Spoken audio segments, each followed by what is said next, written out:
महामंत्री हैं और इस कार्यक्रम के संयोजक भी हैं हमारे जिला के अध्यक्ष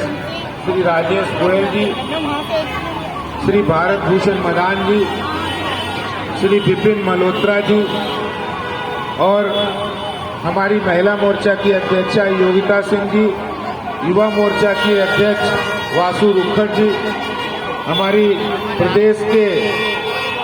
प्रवक्तागण प्रवीण शंकर कपूर जी, अनुजा जी और हमारी महिला मोर्चा की जिला की अध्यक्षा कवलीन जी, सारी यहाँ जिले के कार्यकर्ता साथी, हमारे मंडल के अध्यक्ष और इतनी बड़ी संख्या में आए हुए हमारी बहनें, मातृशक्ति, हमारे पत्रकार साथी, भाइयों और बहनों, अभी जैसा कुलजीत जी ने बताया आपको, अभी 2 दिन पहले दिल्ली में केंद्रीय मंत्री स्मृति ईरानी जी की ने पूरी दिल्ली के अंदर ये दिल्ली की अरविंद केजरीवाल सरकार की शराब नीति के खिलाफ एक शंखनाद किया था और उसमें दिल्ली से 2 करोड़ लोगों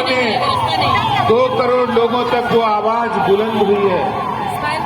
वो शंखनाद 2 करोड़ लोगों तक पहुंचा है और उसी शंखनाद में हमने एक घोषणा की थी।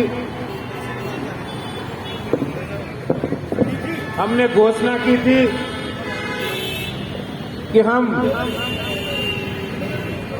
दिल्ली में जो केजरीवाल साहब ने अनैतिक शराब की नीति लाए हैं और उस अनैतिक और भ्रष्टाचारी शराब की नीति जिसमें उन्होंने मंदिरों के पास, ये शराब का ठेका इधर भी मंदिर है, सामने भी मंदिर है,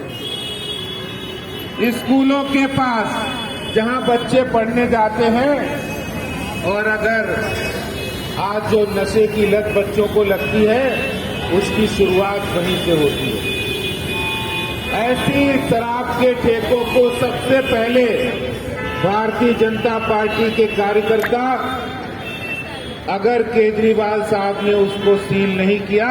तो हमारे कार्यकर्ता उसको बंद करने का काम करेंगे। मैं केजरीवाल साहब से कहना चाहता हूं, आप चाहे पंजाब में हो या गोवा में हो, जहां भी हो, ये दिल्ली की जनता, बहनों और मातृशक्ति की आवाज सुन लीजिए। दिल्ली की जनता की आवाज है कि जो आपने अपने फायदे के लिए और शराब माफिया के फायदे के लिए जो शराब के हजारों ठेके खोले हैं, उनमें से इन ठेकों को आप तुरंत बंद कीजिए। सुन लीजिए केजरीवाल जी, आपने ही कहा था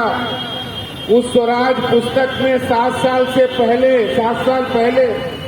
और आपकी बात पर जनता ने यकीन किया था, उसमें आपने लिखा था कि कोई भी शराब का ठेका नहीं खुलेगा और अगर खुलेगा तो वहां की महिला संगठन, वहां की मोहल्ला सभा, वहां की RWA से हम परमिशन लेंगे। तो मैं आपसे पूछना चाहता हूं, क्या 7 साल पहले जो आपने विचार लिखे थे वो विचार सत्ता में आने के बाद, कुर्सी मिलने के बाद बदल गए क्या? क्या आपने अपने विचार परिवर्तित कर दिए? क्योंकि आपने कहा था कि अगर कोई शराब की नई ठेका खुलता है तो इसमें हजारों जो उसमें भ्रष्टाचार होता है उसमें नेता और अफसर मिलकर पैसा खाते हैं। ये मैं नहीं कह रहा हूं, ये केजरीवाल जी ने कहा था और उस पुस्तक में लिखा था। तो भाई, जब कोई आदमी विचार व्यक्त कर रहा है और व्यक्त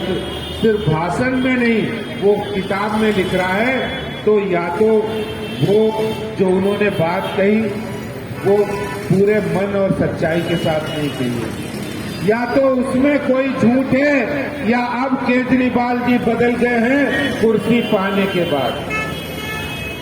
क्योंकि अब किसको फायदा दिलाना चाहते हो? क्या आप दिल्ली में लोगों को, युवा साथियों को फायदा दिलाना चाहते हो? अरे वो तो नशे की लत में जा रहे हैं, वो तो परिवार बिगड़ेंगे, हमारी महिलाएं, हमारी बहनें सबसे ज्यादा इससे प्रभावित हैं। चाहे वो झुग्गी झोपड़ी हो, अनऑथराइज्ड कॉलोनी हो, क्योंकि कोई भी नहीं चाहता, जो पीता है वो भी नहीं चाहता कि हमारे बच्चे शराब पिए। ठीक है, दिल्ली में 250 दुकानें थी और उसकी एक शराब पॉलिसी थी और वो स्टैंडर्ड थी, उसका पूरी देश के अंदर कई राज्यों ने अनुसरण किया। लेकिन ये शराब के ठेके खोलने का जो तर्क है, अच्छा तर्क भी सुनिए, मैं पत्रकार मित्रों को बताना चाहता हूँ तर्क क्या दे रहे। तर्क दे रहे हम जगह जगह इसलिए खोल रहे हैं क्योंकि लोगों को शराब आसानी से मिल जाए, दूर न जाना पड़े। मंदिर के पास, स्कूलों के पास, मार्केट्स में, अनऑथराइज्ड कॉलोनी में, गांव में, रिहायशी इलाकों में या रिहायशी इलाकों से लगे हुए मार्केट्स में मैं केजरीवाल साहब से पूछना चाहता हूं, क्या दिल्ली की जनता ने आपको गद्दी पर इसलिए बिठाया है